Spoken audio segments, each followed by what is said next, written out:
स्वस्थ राष्ट्र की कल्पना पर आधारित स्वस्थ किसान में आप सभी का स्वागत है। दोस्तों, आज जबकि कोरोना महामारी की समस्या विकराल रूप धारण किए हुए है, तो दूसरी ओर कभी धूप तो कभी बारिश के चलते सर्दी, खांसी और बुखार जैसी समस्याओं भी बढ़ती जा रही हैं।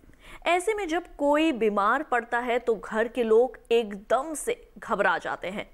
वैसे भी इस मौसम में फिर चाहे वो गांव हो या शहर, दोनों ही जगह जल भराव से मच्छर बढ़ रहे हैं। डेंगू और चिकनगुनिया के साथ कोरोना का डर भी बना हुआ है दोस्तों, इसलिए जागरूक होना बहुत जरूरी है। जागरूक होना इसलिए कि मॉनसून में होने वाला बुखार भ्रम पैदा कर रहा है, क्योंकि सभी के लक्षण लगभग मिलते जुलते हैं। और यदि बात करें ग्रामीण और किसानों की, तो उन्हें भी मलेरिया, डेंगू के साथ इस मौसम में स्क्रब टाइफस इन्फेक्शन का खतरा भी बढ़ जाता है। वैसे बता दें कि इसका ज्वर खतरनाक जीवाणु संक्रमित पिस्सू खेतों, झाड़ियों व घास में रहने वाले चूहों से पनपता है। आज हम अपने विशेषज्ञों से वायरल और बरसात के दिनों में बैक्टीरिया के संक्रमण से होने वाली बीमारियों के अलावा डेंगू और कोरोना वायरस से संबंधित बहुत सारी बातें समझने की कोशिश करेंगे। यदि आप भी कुछ जानना या पूछना चाहते हैं तो हमें फोन कीजिए और हमारा टोल फ्री नंबर है 1800-11-3060 और 1800-11-3061। जब भी आप इस नंबर पर फोन करेंगे आपका कोई भी पैसा नहीं लगेगा। बस आप सभी से एक छोटा सा निवेदन, जब भी फोन करें अपने टीवी की आवाज को बिल्कुल मध्यम रखें, बिल्कुल बंद रखें, जिससे कि जो विशेषज्ञ हैं उन तक आपका प्रश्न साफ आवाज में सुनाई दे पाए।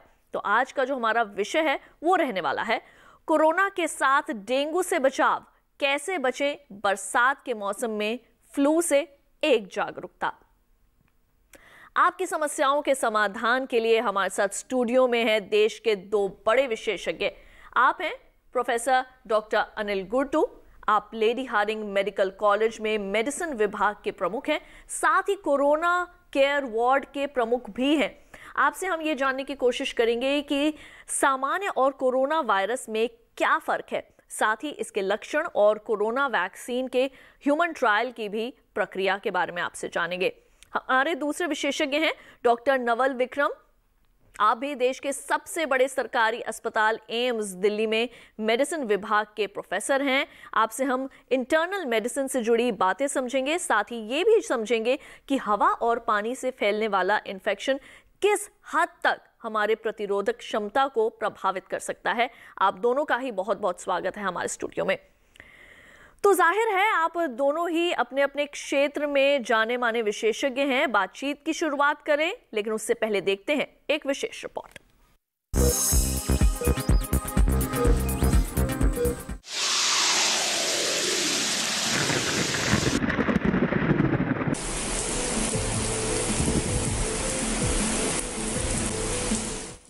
आज जबकि कोरोना महामारी की समस्या दुनिया भर में विकराल रूप धारण किए हुए है, तो दूसरी ओर कभी धूप तो कभी बारिश के चलते सर्दी, खांसी और बुखार जैसी समस्याएं भी देखी जा रही है। जी हाँ, बुखार यानी शरीर का तापमान सामान्य से अधिक हो जाना। आमतौर पर इस मौसम में बुखार होने की संभावना बढ़ ही जाती है। वैसे बता दें, जब कोई बैक्टीरिया या वायरस हमारे शरीर पर हमला करता है और शरीर जब उसे सह नहीं पाता तब बुखार हो जाता है।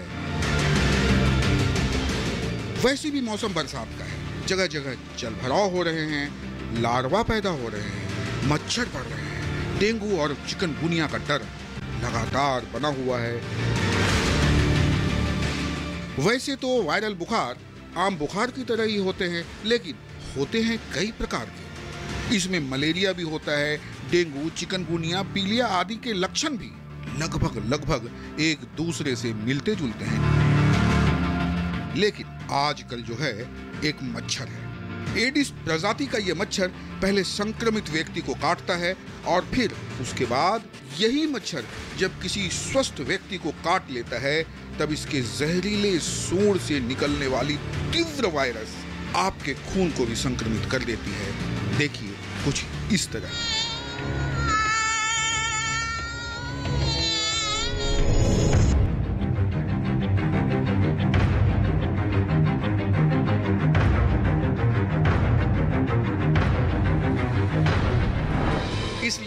है कि अपने घरों के आसपास मच्छर न पनपने दें।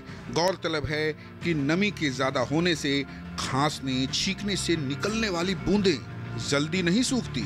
इस कारण कोरोना के संक्रमण का भी खतरा बना रहता है और हो भी सकता है। वैसे भी लॉकडाउन खुलने से कई जगह प्रदूषण बढ़ रहे हैं। ऐसे में अस्थमा के मरीजों की परेशानी बढ़ने लगी है और यदि इस मौसम में बच्चों की बात करें तो उन्हें वायरल फीवर, डेंगू, मलेरिया और स्किन में दाने निकलने का खतरा ज्यादा रहता है। बहरहाल खेतों में पानी के भरे होने से मलेरिया और डेंगू हाई रिस्क भी हो सकता है। बहुत सारी बातें हैं, याद रखें मलेरिया और डेंगू केवल संभव है बचाव से। आसपास कभी पानी एकत्र न होने दें। साफ सफाई का विशेष ध्यान रखें। पानी के बर्तनों को ढक कर रखें। कूलर, गमले आदि का पानी जो है उसको रोज बदलते रहें। और हाँ, एक बात और बता दें, एक बार उपयोग किए जाने वाले मास्क का उपयोग बार बार न करें।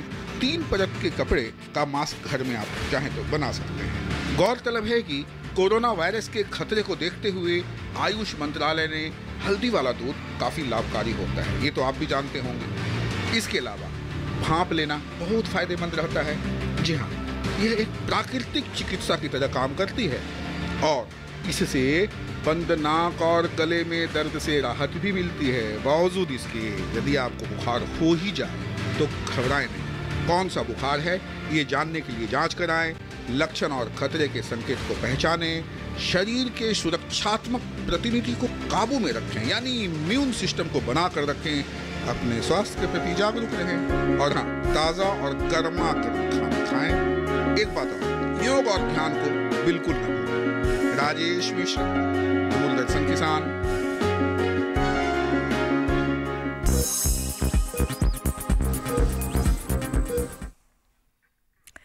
तो दोस्तों, ये थी जागरूकता से लबरेज एक ज्ञानवर्धक रिपोर्ट। और अब आइए बातचीत की शुरुआत करते हैं और सबसे पहले रुख करते हैं डॉक्टर विक्रम का। डॉक्टर विक्रम, आपसे मैं सबसे पहले ये जानना चाहूँगी, क्योंकि आज का जो हमारा विषय है वो यही है कि कोरोना के साथ साथ डेंगू से भी कैसे बचाव करें और साथ ही इस मौसम में होने वाले जो वायरस हैं या जो फ्लू हैं उनसे किस तरह से हम बच सकते हैं।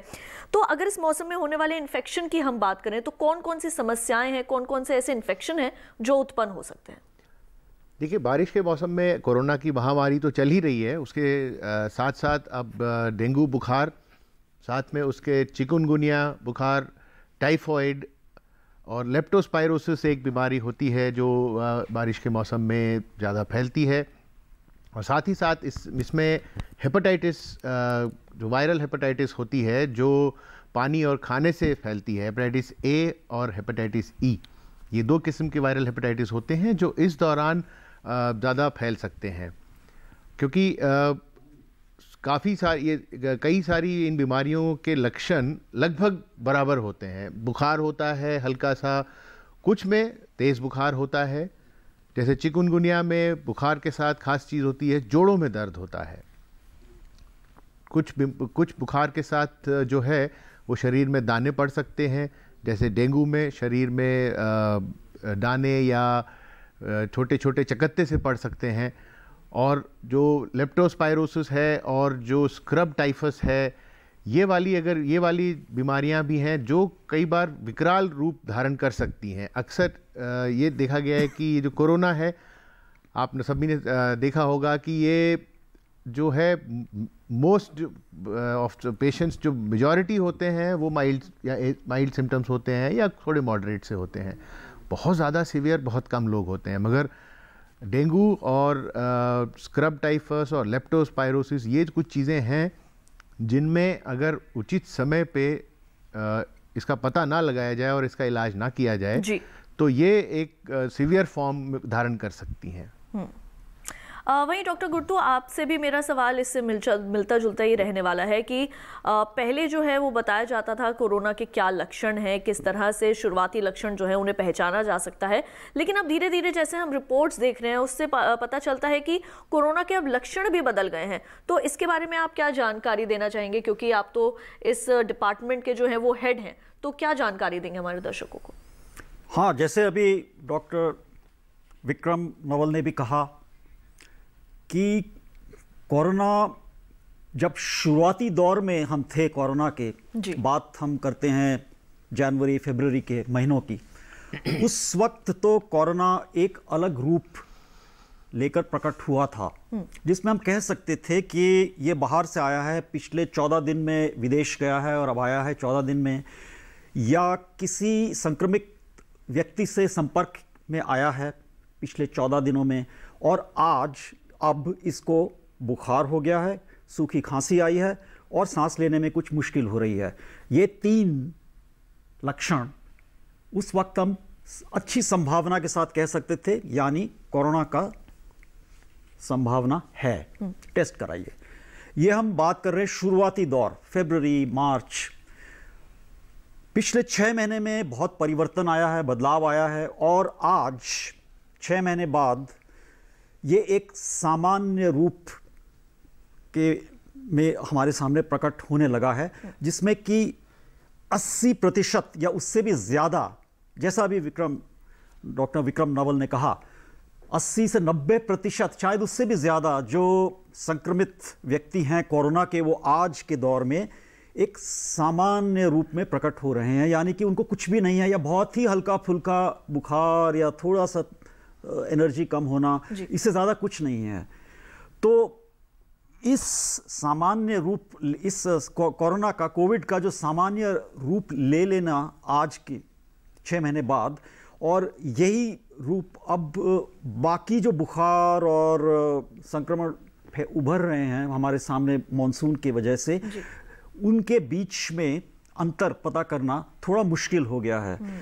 और क्योंकि ये अब वो भी सामान्य है, ये भी अब सामान्य रूप ले चुका है 6 महीने बाद, तो इस वक्त जो हमें चाहिए है वो सतर्कता, निगरानी रखने है और सतर्कता, और जहाँ तक कि अलग अलग पता लगाना है, उसमें जो अच्छी चीज़ निकल के आई है वो ये है कि 90% तक जो हैं कोरोना के, कोविड के लोग आज, उनको कुछ भी नहीं हो रहा है, वो अपने आप ठीक भी होते जा रहे हैं, और मृत्यु का दौर तो इतना कम है इस वक्त कि ये कहना कि ये सामान्य रूप ले चुका है।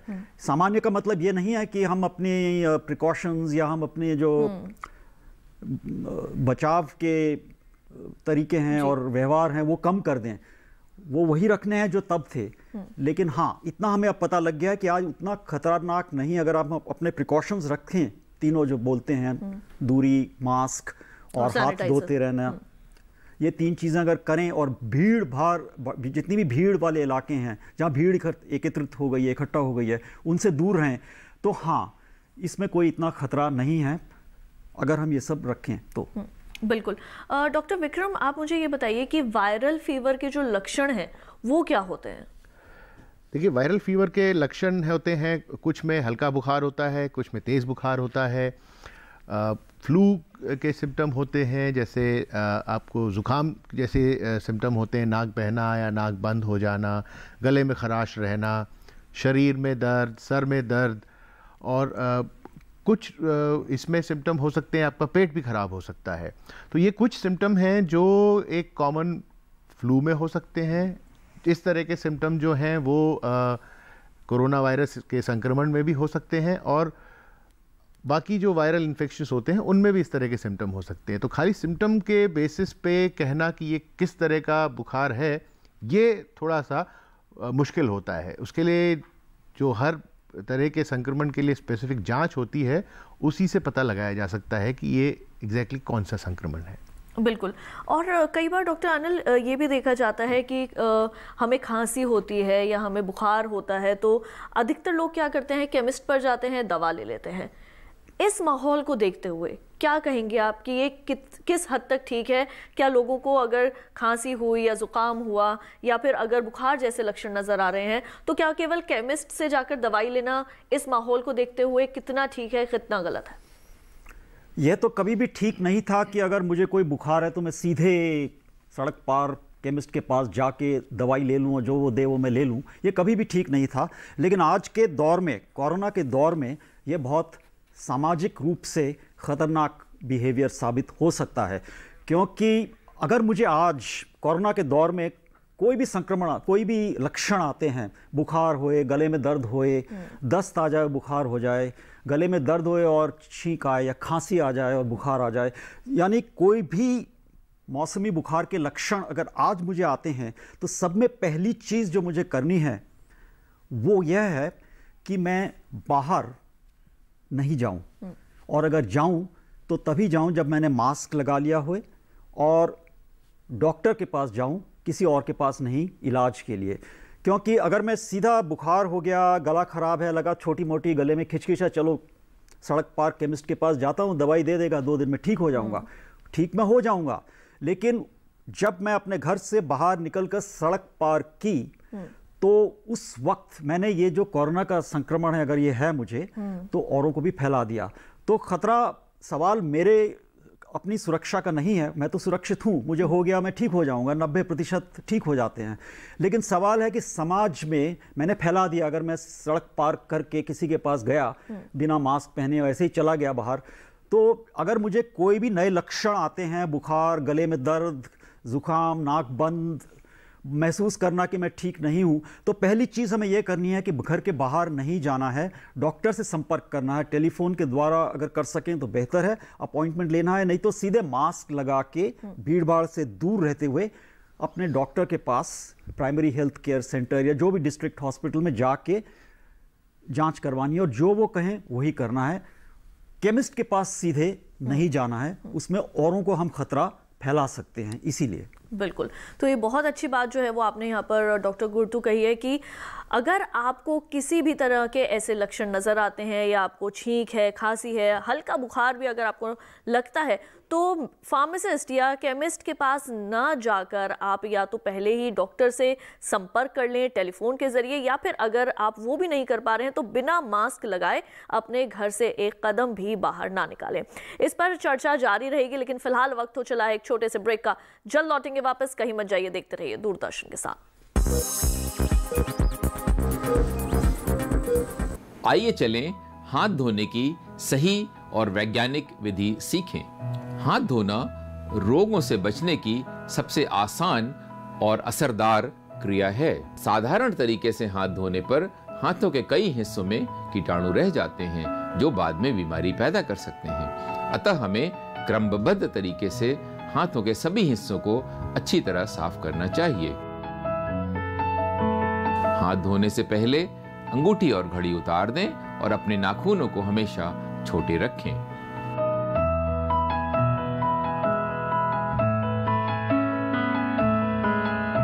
अब दोनों हाथों को अच्छी तरह से पानी से गीला करें और एक हाथ की हथेली में अगर हो सके तो लिक्विड सोप, और अगर लिक्विड सोप न हो तो साधारण साबुन की बट्टी से दोनों हाथों को अच्छी तरह से झाग बना लें। अब उंगलियों के पोरों के बीच की सफाई के लिए एक हाथ की उंगलियों को दूसरे हाथ की उंगलियों से इस तरह से लें और आगे पीछे करते हुए अच्छी तरह साफ कर लें। हथेलियों की सफाई के लिए दोनों हथेलियों को मिलाएं और अच्छे से रगड़ कर साफ करें। हाथ के पिछले हिस्से की सफाई के लिए एक हाथ की हथेली को दूसरे हथेली के पिछले हिस्से पर रखकर अच्छी तरह साफ करें। उंगलियों के बीच की सफाई के लिए दोनों हथेलियों को रगड़ते हुए उनकी उंगलियों को आपस में जोड़ें या इंटरलॉक करें और अच्छी तरह साफ करें। ऐसा करते हुए ध्यान रखें कि उंगलियों के बीच साबुन अच्छी तरह चला जाए। नाखूनों और उंगलियों के पिछले भाग की सफाई के लिए दोनों हाथों को इस तरह पकड़कर घुमाते हुए साफ करें। अंगूठे की सफाई के लिए एक हाथ के अंगूठे को दूसरे हाथ की हथेली से इस तरह पकड़ें और गोल गोल घुमाते हुए साफ करें। अब हाथों की कलाई को साफ करने के लिए एक हाथ की कलाई को दूसरे हाथ में इस तरह पकड़ें और गोल गोल घुमाते हुए साफ कर लें। अब दोनों हाथों को पानी से अच्छी तरह से धो लें। नल को तेज खोल दें और दोनों हाथों के साबुन को अच्छी तरह बहते हुए तेज धार से साफ कर लें। नल बंद करने से पहले नल की टोटी के या ऊपरी सिरे को भी साफ कर लें। साबुन को सुखाकर रखने के लिए ऊंचे स्थान पर साबुनदानी का प्रयोग कर लें। अब दोनों हाथों को पोंछने के लिए केवल साफ तौलिया या टिश्यू पेपर का इस्तेमाल करें। दस्ताने पहनने के पहले भी हाथ अवश्य साफ करें, क्योंकि ऑपरेशन या कोई प्रक्रिया करते समय दस्ताने फट सकते हैं और गंदे हाथों के कीटाणु संक्रमण फैला सकते हैं।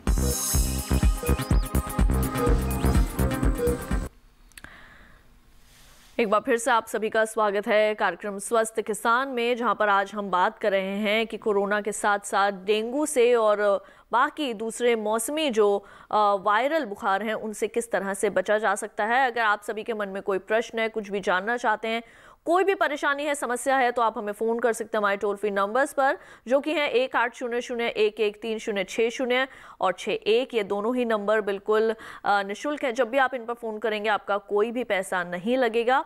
हमारे साथ डॉक्टर अनिल गुर्ट और डॉक्टर विक्रम मौजूद है स्टूडियो में आप लोगों के प्रश्नों का उत्तर देने के लिए। डॉक्टर अनिल, आपके पास मैं वापस आना चाहूँगी। जैसे कि हम सभी इस वक्त जानते हैं और लगातार बात हो रही है इस बारे में कि हमारे देश नहीं, पूरी दुनिया भर को इस वक्त कोरोना ने जो है वो घेर रखा है, लेकिन हमारे देश में इस वक्त मॉनसून का दौर भी आ गया है। और एक समय ऐसा भी था जब ये कहा जाता था कि जैसे ही तापमान जो है वो 47 या उसके पार या उसके आसपास पहुंचेगा तो इसका असर कम हो जाएगा। लेकिन अब बारिश है, मॉनसून है, जिसकी वजह से तापमान लगातार कई राज्यों में गिर भी रहा है। इसके बारे में क्या जानकारी देना चाहेंगे? तापमान और कोरोना के बीच में जो नाता है, संबंध है, ये हमारी उम्मीद थी शुरू में, क्योंकि ऐसा हम जब शुरुआती दौर में जनवरी फरवरी में हमें इस वायरस के बारे में कुछ भी नहीं पता था, क्योंकि ये बहुत नया वायरस था और अभी भी है। तो हमें उम्मीद थी उस वक्त ऐसी कि जैसा कि इन्फ्लुएंजा वायरस है, फ्लू है, जो आम फ्लू होता है, ये ज़्यादा गर्मी में कम हो जाता है अपने आप, ये सीजनल पैटर्न दिखाता है। सर्दियों में ज़्यादा फैलता है, गर्मी में कम हो जाता है। तो हमारी उम्मीद थी, आशा थी कि शायद ये कोरोना वायरस जो कोविड संक्रमण पैदा करता है, ये भी फ्लू के आधार पर ही अपना मॉडल करेगा, वैसे ही व्यवहार बिहेव करेगा। लेकिन ये धारणा गलत साबित होती दिखाई दे रही है अभी तक। इसका तापमान से कोई सीधा संबंध नहीं है कि तापमान ज़्यादा हुआ और ये कम हुआ, ऐसा हमने नहीं देखा। फैला है मई जून में, जैसा कि हमने सोचा था शायद ना हो, लेकिन ऐसा नहीं देखा।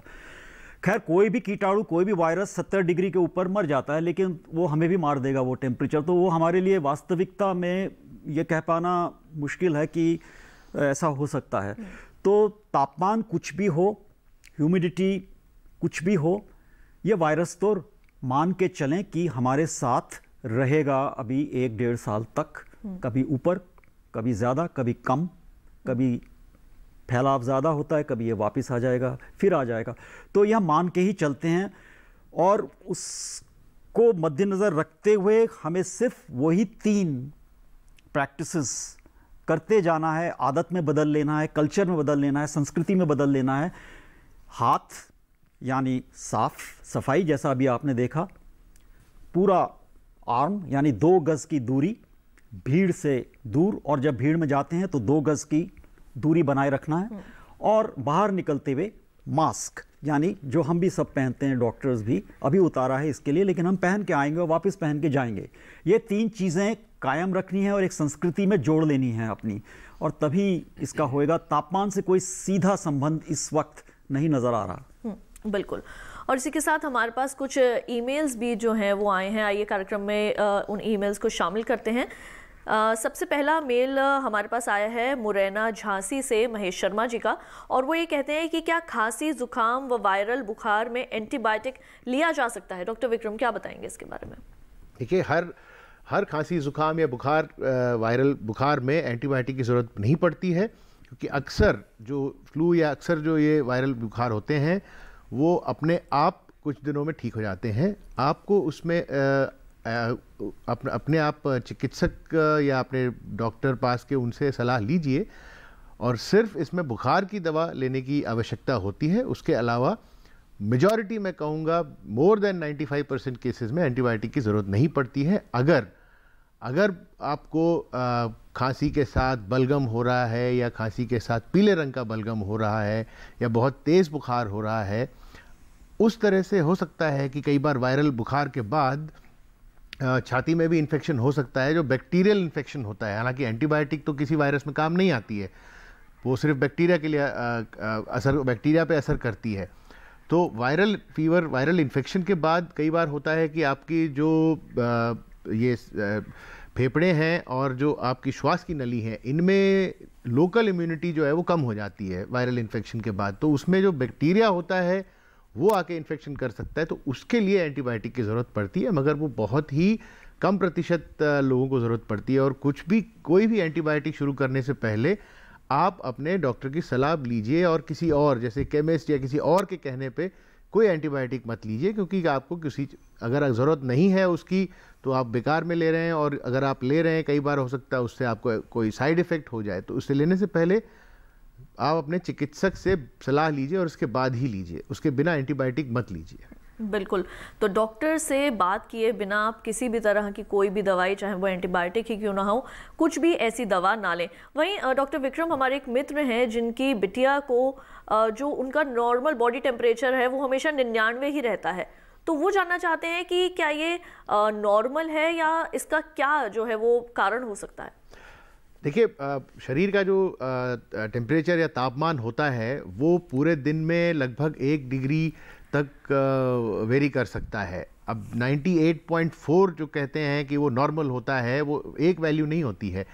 सुबह के समय आप देखेंगे तो टेम्परेचर 98 भी हो सकता है, उससे थोड़ा कम भी हो सकता है।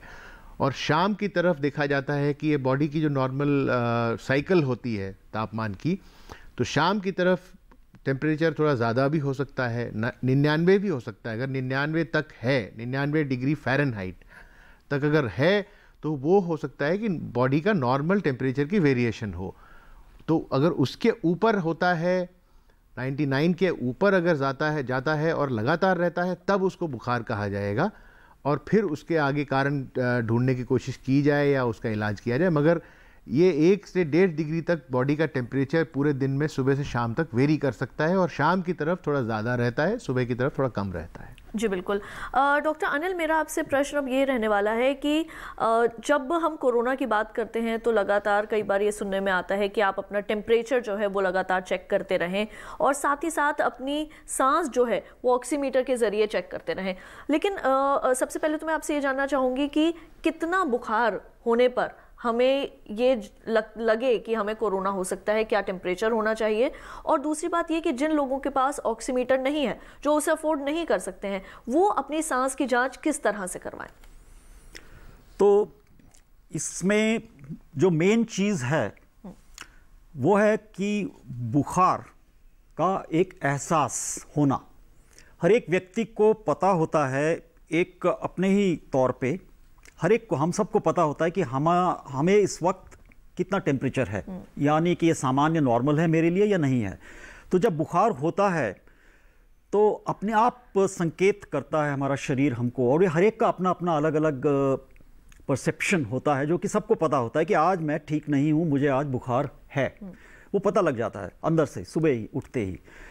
तो वो होता है। या एक और लक्षण होता है कि ठंड लगना, कपकपी आना। तो कई बार बुखार के रूप में नहीं प्रकट होता है, ये एक तरह का ठंड लगना या कपकपी आना इस रूप में भी प्रकट हो सकता है। दूसरा है, कई बार बुखार के रूप में, टेम्परेचर के रूप में नहीं सामने आता, बल्कि एक और रूप ले लेता है कि थकावट, हरारत, भूख कम हो जाना, एकदम से इतनी थकावट आ गई कि कल रात को तो मैं जब सोया था तो बिल्कुल तंदुरुस्त था, एनर्जी से, ऊर्जा से भरा हुआ था। अब सुबह उठा तो उठने की ही क्षमता, ऊर्जा नहीं रही। क्या हुआ? लग रहा है कुछ गड़बड़ है, हरारत है, शरीर टूट रहा है। तो ये 3-4 है। और ठंड लगना भी एक तरह की निशानी है कि बुखार है। तो हर एक को ये पता लग जाता है, संकेत मिल जाते हैं कि आज कुछ गड़बड़ है। जब ऐसा संकेत मिलता है तब आप अपना टेम्परेचर चेक कराइए। ये नहीं है कि हर 5-5 मिनट में टेम्परेचर क्या है, उसी को लेकर आपने एक टेंशन बना लिया लाइफ में। तो जब लगे कुछ गड़बड़ है, टेम्परेचर चेक कराइए। जब शक है, टेम्परेचर चेक करा लीजिए। पल्स ऑक्सीमीटर, आमतौर पे हम नहीं कहते कि हर एक पल्स ऑक्सीमीटर ही अपना चेक करता रहे कि मेरा ऑक्सीजन कितना है। वो भी एक तरह से गड़बड़ है, गलत है करना। जब किसी को कोरोना हो गया, डॉक्टर ने कहा कि अब आपको कोरोना आप कोरोना संभावित हैं या कोरोना प्रूव हो गया है आपको, उसके बाद आता है कि आपको अपना पल्स ऑक्सीमीटर से ऑक्सीजन चेक करना है। उसके पहले नहीं, जैसे अभी हम लोग बैठे हैं, ये नहीं कि हम अभी टेम्परेचर चेक करो फिर चेक करो, पल्स ऑक्सीमीटर लाओ, नहीं। ये कहीं ना कहीं मानसिक तौर पर मानसिकता वो भी एक तरह का तनाव पैदा करता है, वो ठीक नहीं है हमारे हेल्थ के लिए। जब लगे कुछ गड़बड़ है, संकेत मिले, टेम्परेचर चेक कराइए। अगर आपको लगता है आप ठीक हैं, कोई चिंता नहीं। ऑक्सीमीटर, ऑक्सीजन टेस्टिंग तभी करना है जब डॉक्टर आपको कहता है कि आप कोरोना संभावित हैं या कोरोना आपको हो गया है। वो खुद बताएगा कि अब आप चेक करें। और ये जो हम होम आइसोलेशन पे जो लोग जाते हैं, जो घर में रहते हैं, उनके लिए है। अस्पताल में तो वैसे ही चेक करेंगे, वो डॉक्टर बताएगा तब करना है। अपने लेवल पर आप ये नहीं कि खरीद लाए ऑक्सीमीटर और घर पे बैठ के सबका ऑक्सीजन चेक कर रहे हैं, वो नहीं करना है किसी को। डॉक्टर बताएगा, होम आइसोलेशन पे होंगे आप तब, वरना नहीं। बिल्कुल, और इस विषय पर चर्चा आगे भी बिल्कुल जारी रहेगी, लेकिन फिलहाल वक्त हो चला है एक और छोटे से ब्रेक का। जल्द लौटेंगे वापस, देखते रहिए दूरदर्शन के साथ।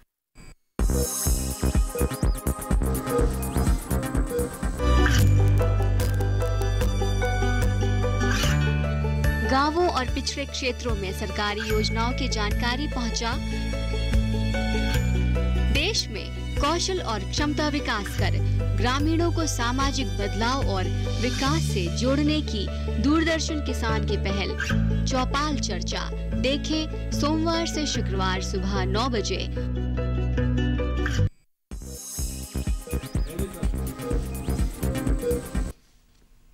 ब्रेक के बाद एक बार फिर आप सभी का स्वागत है हमारे लाइव फोन कार्यक्रम स्वस्थ किसान में, जहां पर आज हम बात कर रहे हैं कि कोरोना के साथ साथ डेंगू से भी कैसे आप बचाव कर सकते हैं, और साथ ही इस बदलते मौसम में होने वाले जो वायरल बुखार हैं उनसे भी किस तरह से आपने बचाव करना है और क्या क्या उनके लक्षण हैं। तमाम जानकारियां दे रहे हैं डॉक्टर अनिल गुर्टू और डॉक्टर विक्रम हमारे साथ मौजूद हैं। डॉक्टर गुर्टू, एक बार फिर से आपके पास वापस आना चाहूँगी। अब आपसे मैं ये जानना चाहूँगी, ह्यूमन ट्रायल की लगातार जो है वो बात हो रही है, तो इसके बारे में क्या जानकारी देना चाहेंगे? सरकार कितनी सतर्क है इसे लेकर? ह्यूमन ट्रायल्स, वैक्सीन से आपका संबंध है मेरा ख्याल जी। तो वैक्सीन ही अगर हम देखें तो हमारे पास अब असली उम्मीद का साधन है, और उम्मीद कायम है, और ये आ भी जाएगा, एकदम से नहीं, अगले 6, 7, 8 महीने में आने की अच्छी खासी उम्मीद है।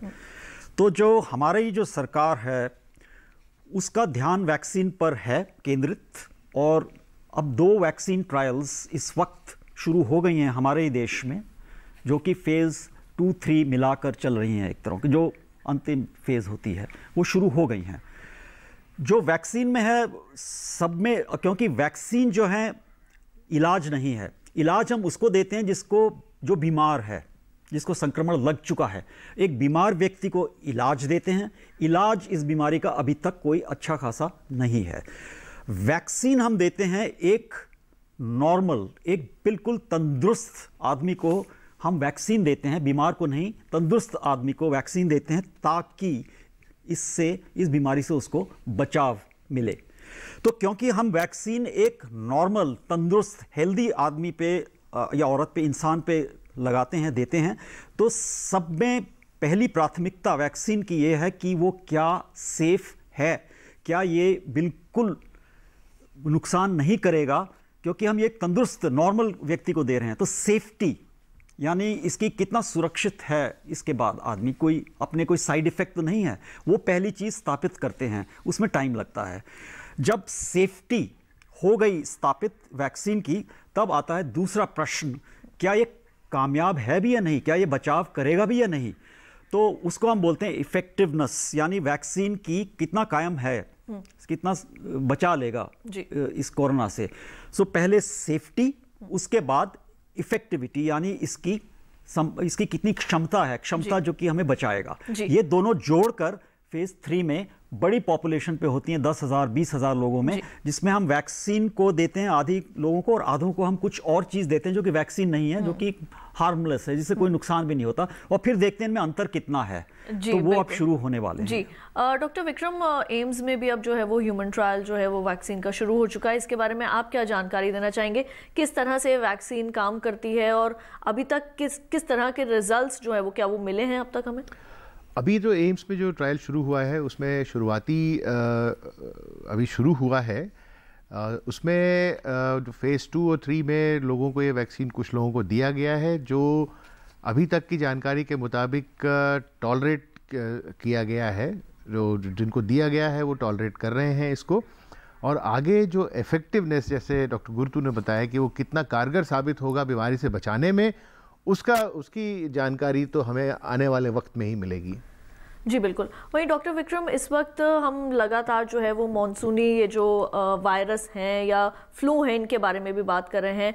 एक तरफ था डेंगू, चिकनगुनिया, अब कोरोना भी है, तो इसको किस तरह से देखते हैं आप? इसके बारे में क्या जानकारी देंगे? क्या तीनों के लक्षण बिल्कुल अलग हैं या कितने सामान्य हैं?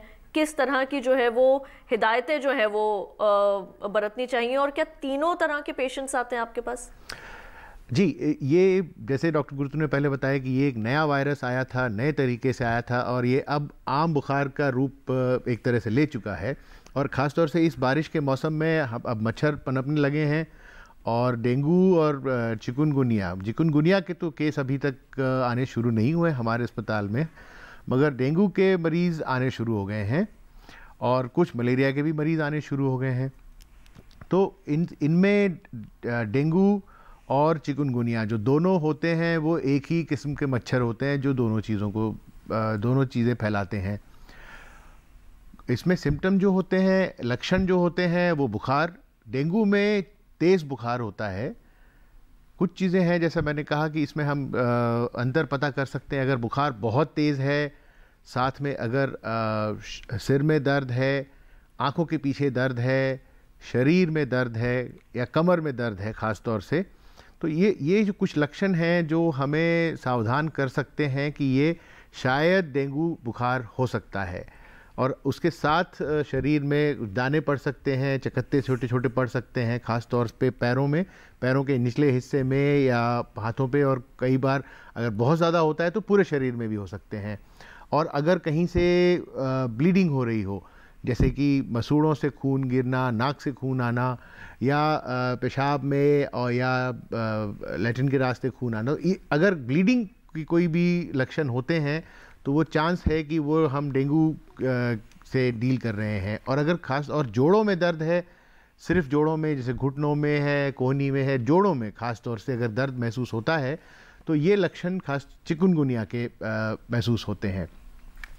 और जो अगर बुखार है, ठंड और कपकपी बहुत तेज़ लग के आता है, तो ये एक लक्षण है जो हमें सतर्क कर सकता है कि ये मलेरिया की तरफ, ये मलेरिया हो सकता है इसका कारण। तो कुछ आम लक्षण होते हैं जो सब में बराबर देखे जाते हैं, और कुछ होते हैं जो अलग अलग लक्षण जिनमें ज़्यादा पाए जाते हैं, तो उनसे हम कुछ हद तक पता कर सकते हैं कि हम किस तरह के बुखार से डील कर रहे हैं।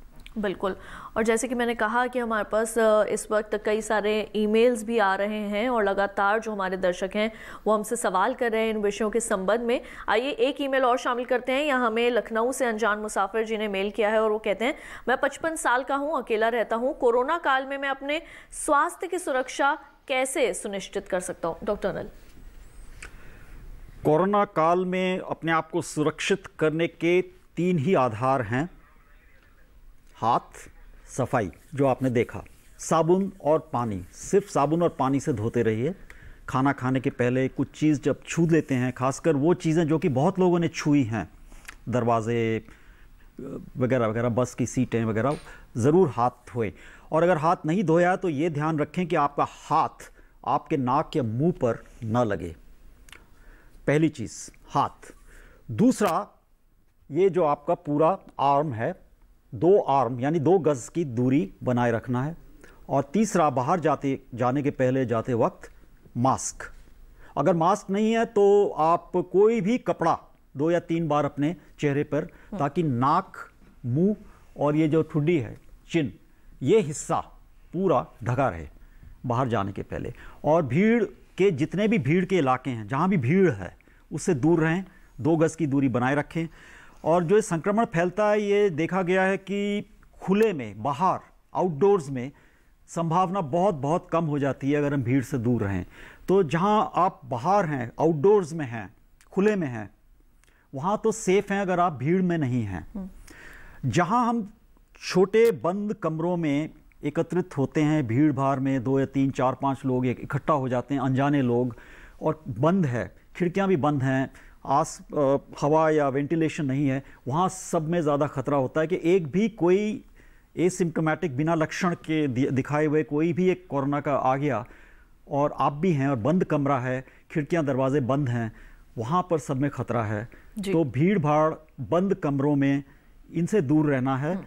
खुले में भीड़ से दूर सब में सेफ है, उसमें आप एक्सरसाइज करिए, चलिए, दौड़िए, ताकि उससे भी आपका इम्यूनिटी बढ़ेगा। बिल्कुल। डॉक्टर विक्रम, कुछ और जानकारी इसमें जोड़ना चाहेंगे, आप क्या कहना चाहेंगे?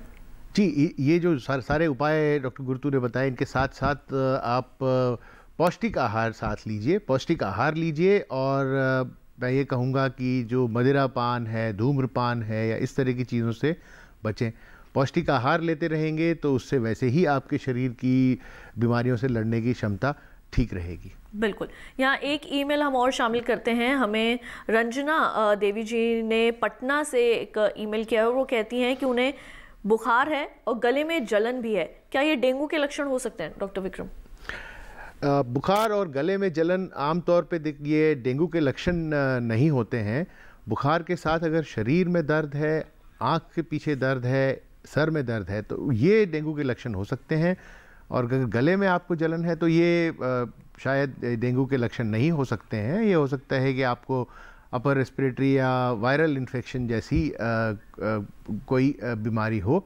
हाँ, अगर आप किसी ऐसे व्यक्ति के संपर्क में आए हैं या किसी ऐसी जगह पे आए हैं जहाँ पे कोई कोरोना वायरस का इन्फेक्शन रहा हो, या किसी ऐसे व्यक्ति के संपर्क में आए हैं जिसको इन्फेक्शन रहा हो, तो आप अपना ध्यान रखिए कि ये शुरुआती लक्षण भी हो सकते हैं कोरोना वायरस इन्फेक्शन के। जी।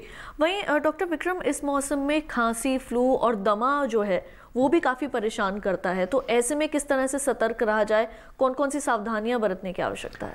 जी, ये मौसम ऐसा है कि इसमें दमे की जिनको बीमारी है, सांस की, ब्रोंकाइटिस और इस तरह की बीमारियां हैं, वो बीमारियां भी बढ़ जाती हैं। तो इसमें आपको, अगर आपको ये बीमारी है तो आपको खतरा ये भी हो जाता है कि इस तरह की बीमारी होते हुए अगर उसके ऊपर आपको कोरोना वायरस संक्रमण हुआ तो वो हो सकता है कि वो थोड़ा सीवियर फॉर्म ले सके।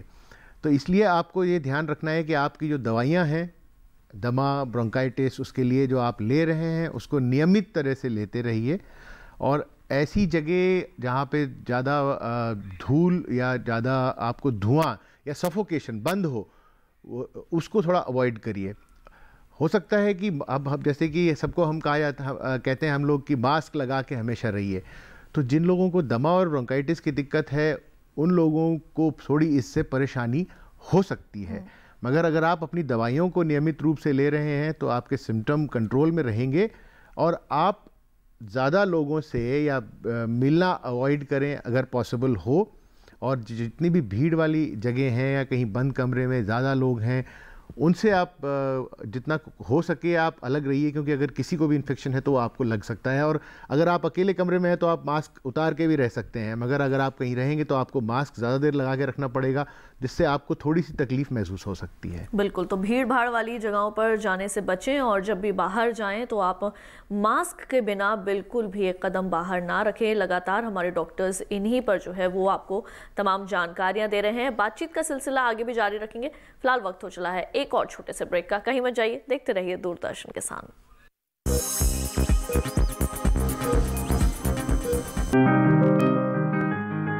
बीमारियों से कैसे बचेगी फसल? मवेशियों की मुश्किलों का क्या है हल? कहां से लाएं बीज, कितनी लगेगी खाद? किसानों के हर फोन का विशेषज्ञ देंगे जवाब। देखिए हेलो किसान लाइव सोमवार से शुक्रवार शाम 6 बजे।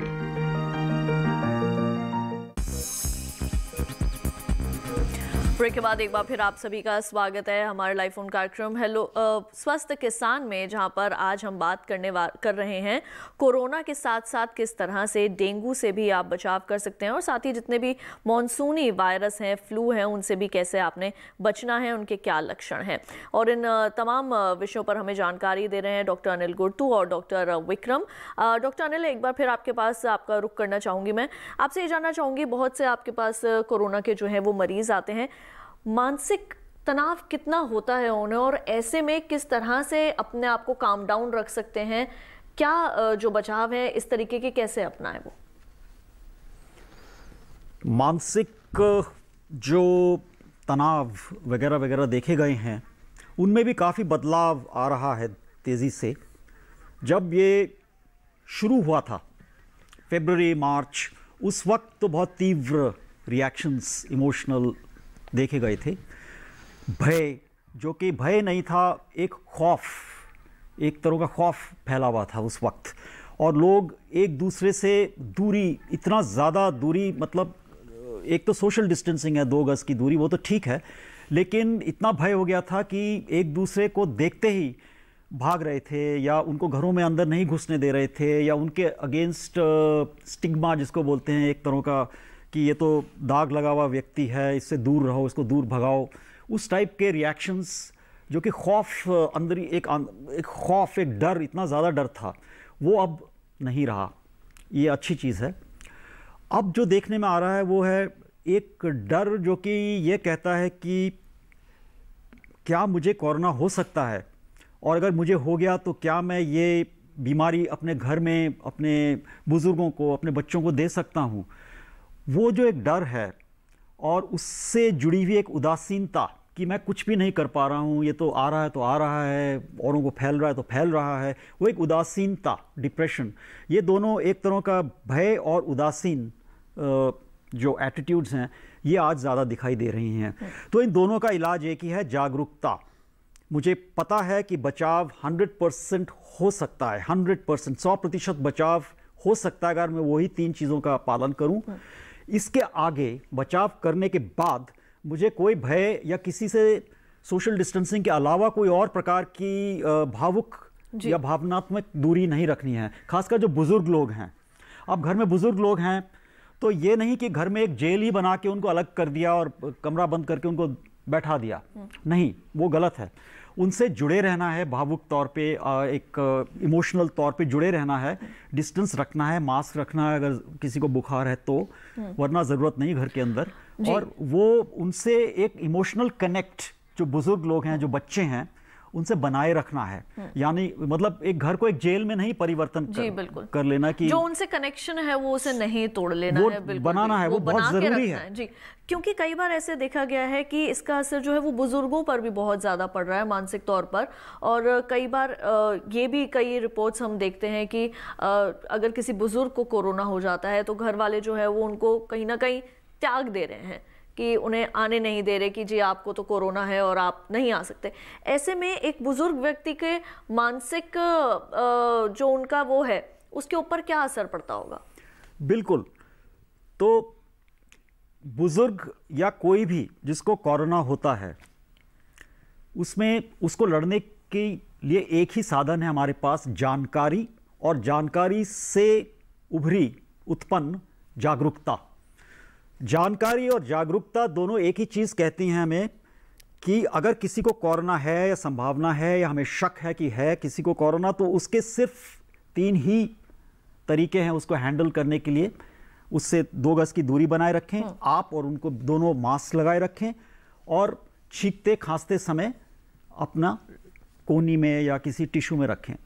तो 2 गज की दूरी और मास्क, किसी भी, कोई भी क्यों ना होए, किसी टाइप का कोरोना भी क्यों ना होए, अगर ये 2 चीजें आप कर रहे हैं उसके बाद आप निश्चिंत हो जाइए, आप 100% प्रोटेक्टेड हैं, कोई डरने की बात नहीं है। और उसके बाद आप सामान्य रूप से, जैसे आप किसी भी इंसान से बात करते हैं, उसी इंसानियत के नाते को जोड़ते हुए उनसे संपर्क कायम रखना है, चाहे बुजुर्ग हों चाहे बच्चे हों। जी डॉक्टर विक्रम, आपसे मैं ये जानना चाहूँगी, आपके हॉस्पिटल में पेशेंट्स आते हैं एम्स में, किस तरह से उनके साथ डील किया जाता है? क्या उनको प्राइमरी जितनी भी सावधानियाँ हैं क्या उनको दी जाती हैं? कैसे उनके साथ ट्रीट करते हैं वहाँ पर? देखिए, एम्स में जो एक हमारा ट्रॉमा सेंटर है उसको कोरोना हॉस्पिटल बना दिया गया है। तो हमारे अब क्योंकि इमरजेंसी और ओपीडी सर्विसेज भी अभी रिसेंटली खोल दी गई हैं, तो मरीज़ जो पहले आते हैं उनकी नीचे स्क्रीनिंग की जाती है कि उनको कहीं कोरोना के जैसे लक्षण तो नहीं है, और जो जितने भी चिकित्सा कर्मचारी हैं या सारे के सारे जो नर्सेज और अटेंडेंट्स, डॉक्टर, सारे के सारे उचित प्रिकॉशंस या पर्सनल प्रोटेक्टिव इक्विपमेंट वो चीज़ें पहने रहते हैं। और मरीज़ों का भी ध्यान खास तौर से रखा जाता है कि हमारे जैसे ओपीडी में अगर आते हैं तो उनमें भी उचित दूरी बनाई रखी जाए और धीरे धीरे करके उनको लाया जाए ताकि एक साथ ही वहाँ पे भीड़ इकट्ठी ना हो। और जो मरीज़ भर्ती जो पॉजिटिव पाए जाते हैं उनको हमारा अलग अस्पताल है, ट्रॉमा सेंटर है, और झज्जर में हमारा जो नेशनल कैंसर इंस्टीट्यूट है, तो उन दोनों में रखा जाता है अलग से और उनकी वहाँ पे उनका इलाज किया जाता है। और जो नेगेटिव हैं, किसी और प्रॉब्लम की वजह से आए हैं, तो उनका हमारे मेन हॉस्पिटल में ट्रीटमेंट किया जाता है। और उनकी जो जांच की प्रक्रिया है, इमरजेंसी में जैसे आते हैं तो उनकी जांच की जाती है सबसे पहले, और उसमें अगर पॉजिटिव होता है तो उनको एक जगह भर्ती किया जाता है कोविड एरिया में, और अगर नेगेटिव होती है तो उनको जनरल वार्ड में जिस भी स्पेशलिटी की में उसकी ज़रूरत होती है वहाँ पे भर्ती किया जाता है। बिल्कुल। यहाँ एक ईमेल मैं यहाँ पर ज़रूर शामिल करना चाहूँगी। हमें एक ये ईमेल किया है पानीपत से राजवीर सिंह जी ने। वो कहते हैं कि गले में खराश के साथ सूखी खांसी होती है और रात में ज़्यादा होती है, इसके साथ जो है वो कफ भी निकलता है, इससे किस तरह से जो है वो छुटकारा पाया जा सकता है? डॉक्टर विक्रम क्या बताएंगे? देखिए, इसमें अगर गले में खराश है, कफ है और कफ भी आता है तो उसमें कई चीज़ें हो सकती हैं। पहला तो मैं ये जानना चाहूँगा कि अगर ये आपको जो दिक्कत है ये कितने दिनों से है। अगर ये बहुत दिनों से है तो हो सकता है आपको ब्रोंकाइटिस जैसी कोई शिकायत हो। कई बार एसिडिटी और रिफ्लक्स की वजह से भी ये दिक्कत हो सकती है। तो अगर बहुत लंबे समय से है तो इसका आप अपने चिकित्सक से मिलिए और इसके लिए जो जांच कराने की ज़रूरत है वो आप जांच कराइए। और अगर ये कुछ समय से है तो ये हो सकता है कि ये एक सामान्य वायरल बुखार हो, जिसके लिए अगर सामान्य वायरल बीमारी हो, अगर बुखार है तो उसके लिए आप बुखार की दवा लीजिए, गुनगुने पानी से गरारे कीजिए और अपने चिकित्सक से मिलिए। और अगर आपका चिकित्सक उचित समझेगा तो वो आपको एंटीबायोटिक कोई और दवाई देगा। वैसे अगर अभी कुछ दिन से है तो अपने आप ये 4-5 दिन में ठीक हो जाएगा। बिल्कुल। तो हम उम्मीद करते हैं कि आप विशेषज्ञों की सलाह से ज़रूर लाभान्वित हुए होंगे। आपकी जागरूकता भी इस बात का प्रमाण है कि फ़ोन जो हमें ईमेल भेजे हैं और बहुत सारे जो आपने अपने प्रश्न पूछे हैं उनसे आप सभी को ज़रूर कहीं ना कहीं संतुष्टि मिली होगी। और पिछले दिनों प्रयागराज से शालिनी ने लिखा है कि सुबह उठते ही उन्हें छींक ज़ुकाम के साथ बुखार आ जाता है। नागपुर से अजय भदौरिया ने पूछा है कि उनकी माँ एक लंबे अरसे से माइग्रेन की मरीज़ हैं, क्या इसे जड़ से खत्म किया जा सकता है? हमारी पूरी कोशिश रहेगी कि विशेषज्ञों के सामने आपकी समस्याओं को लेकर हाजिर होंगे, जिसकी सूचना आपको कार्यक्रम से 2 दिन पूर्व टीवी के माध्यम से मिल जाएगी। हमें लिखें या ईमेल करें। हमारा पता है डीडी किसान, कमरा नंबर 7, दूसरी मंजिल, केंद्रीय कार्यक्रम निर्माण केंद्र, दूरदर्शन, खेलगांव, नई दिल्ली 110049। ईमेल आईडी भी नोट करें हमारा साथ के साथ, swasthkisan@gmail.com। तो आप दोनों का बहुत बहुत शुक्रिया, आप यहाँ पर आए और इतनी अहम जानकारियाँ जो हैं वो हमारे दर्शकों तक पहुँचाई। बहुत बहुत धन्यवाद। तो आज के लिए बस इतना ही। अगले सप्ताह फिर आप सभी से होगी मुलाकात। तब तक के लिए स्वस्थ रहिए, मंगल रहिए और देखते रहिए दूरदर्शन किसान। वंदे मातरम। नमस्कार।